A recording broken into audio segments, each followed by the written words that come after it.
Hi అండి, నమస్తే.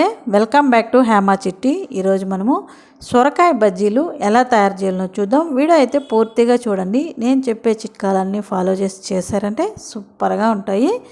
Video అయితే పూర్తిగా చూడండి. ఫస్ట్ టైం ఎవరైనా మన ఛానల్ చూసినట్లయితే సబ్స్క్రైబ్ చేసి లైక్ చేసుకోండి.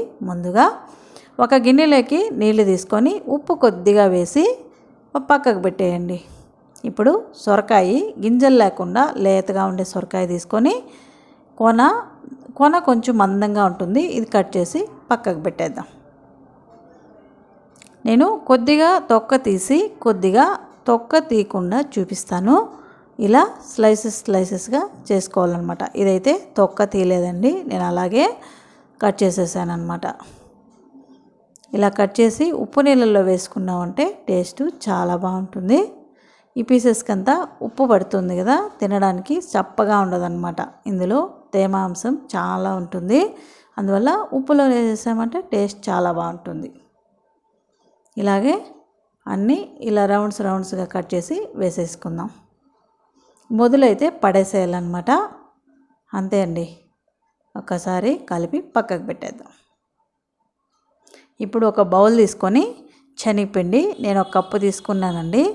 ఒక కప్పు శనగపిండికి 2 స్పూన్లు, పెద్ద టేబుల్ స్పూన్తో 2 స్పూన్లు, మీరు కప్పు కొలత అయితే 1/4 కప్పు వేసుకోండి, సరిపోతుంది బియ్యపిండి. ఇది వాము నలిపి కొద్దిగా వేసుకోండి, పసుపు కొద్దిగా వేసుకోండి, అలాగే తగినంత కారం పొడి వేసుకొని కొద్దిగా జీరా పౌడరు, తగినంత సాల్టు, కొద్దిగా అంటే కొద్దిగా, ఇది కుకింగ్ సోడా అనమాట, కొద్దిగా వేసుకుందాం.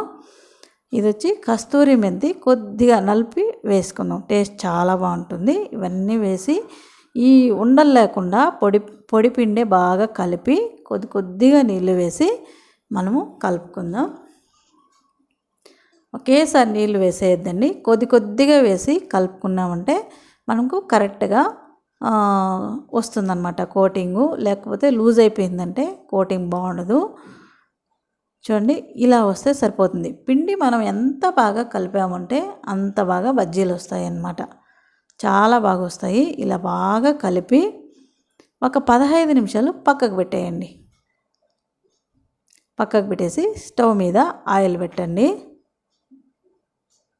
ఇవి నీళ్ళలో నుంచి డైరెక్ట్గా పిండిలో వేసామంటే ఇందులో తడి ఉంటుంది కదా, ఎత్తేటప్పుడు ఆ నీళ్లు పడి లూజ్ అయిపోతుంది అన్నమాట పిండి. అందుకే మనం ప్లేట్లోకి తీసి సపరేట్గా పెట్టేసుకోవాలి.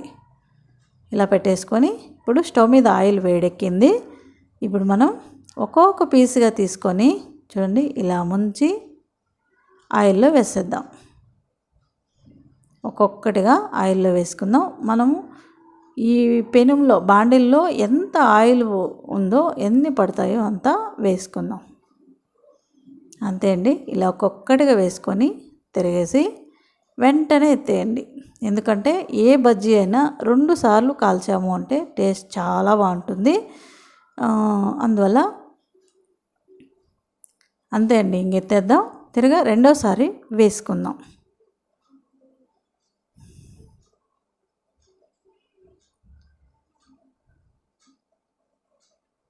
ఇలా ఒక ప్లేట్లోకి తీసి సపరేట్గా పెట్టేద్దాం. ఇప్పుడు నేను తొక్క తీసేసి వేసి చూపిస్తాను.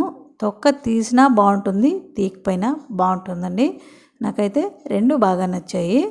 ఇది కొన భాగం కొంచెం మందంగా ఉంటుంది కాబట్టి తొక్క తీసాను, మొదలు భాగం మొత్తం వేసేసాను నేను.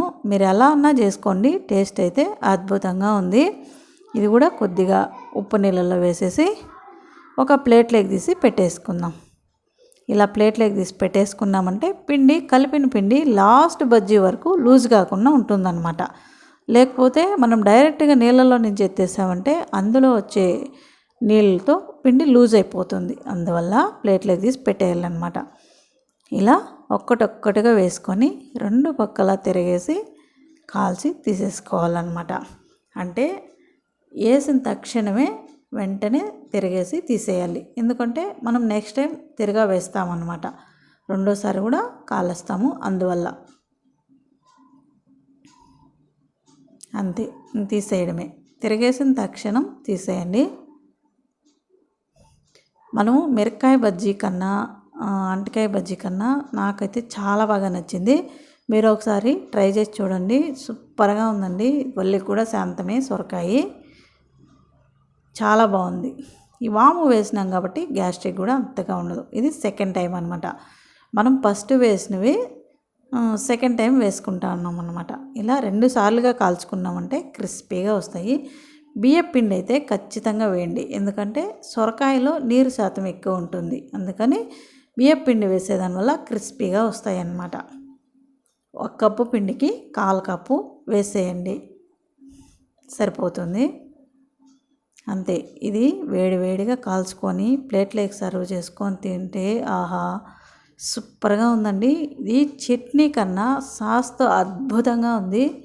సాస్తోనే తినండి, చాలా చాలా బాగుంది. అలాగే కూడా తినేయచ్చు, చట్నీ సాసు ఏమీ లేకపోయినా అలాగే కూడా తినేయచ్చు.